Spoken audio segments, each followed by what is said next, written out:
there was a film that you were doing. Was it the Jackie Chan one or Mm, the Foreigner. the Foreigner where you blew up a bus on a bridge Yes. somewhere and It was, like you yeah, had to Lambeth notify Bridge the in the centre of town. yeah, that's Yeah. insane. Like you literally like It, rigged a bus to blow up. and basically they came to us and they were like, we want to be able to blow up a bus in the centre of town, right? Which is a tall order to start with.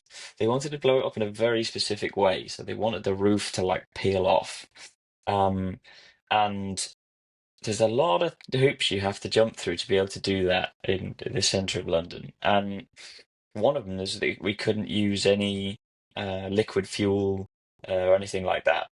Um, so we used like a cork powder, which makes a beautiful orange flame.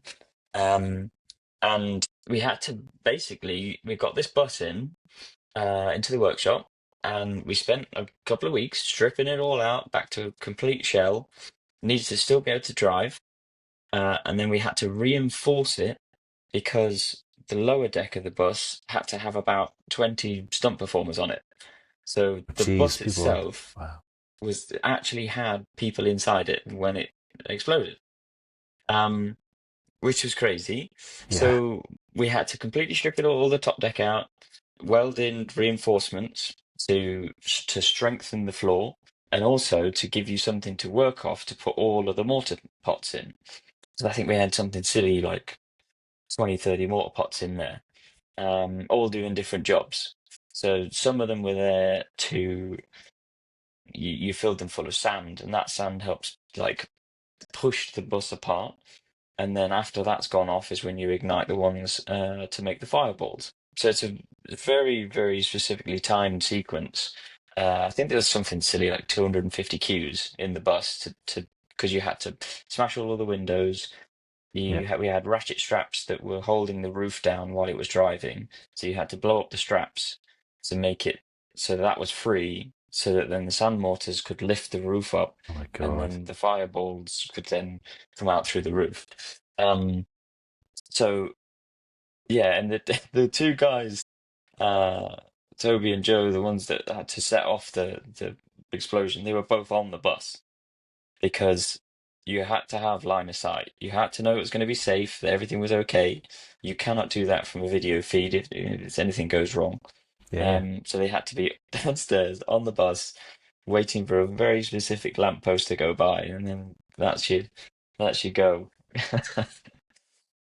Yeah. I remember you came home to the house one day and you were so chuffed because I think it was in the paper that when you Yeah. actually did it on camera, there was so many complaints. Yeah. So I think the main issue they had was that um they said that residents were not informed.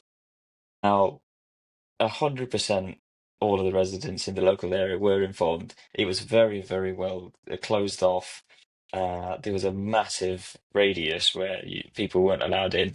But I think just the nature of it being in the centre of town on Lambeth Bridge, where you can see for miles to that point, if you're just doing about your day and you look over as a bus explodes, I think it's gonna make a few people jump. But yes, it was all very controlled.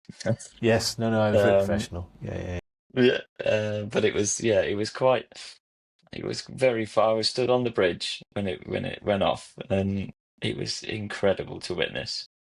Yeah, it all went What's that feeling seamlessly. when you see it? When I mean, when all that work goes into a single explosion and it goes well, like what is that feeling like? Just it is it definitely is what you know what makes me love this job is just that you can put months and months and months of work into something for a single moment. It could be a second. But if it works flawlessly, it's amazing. Like I love doing one take wonders. If I can make something in such a way it's reliable enough that it does exactly what they've asked it to do, then that's my favorite part.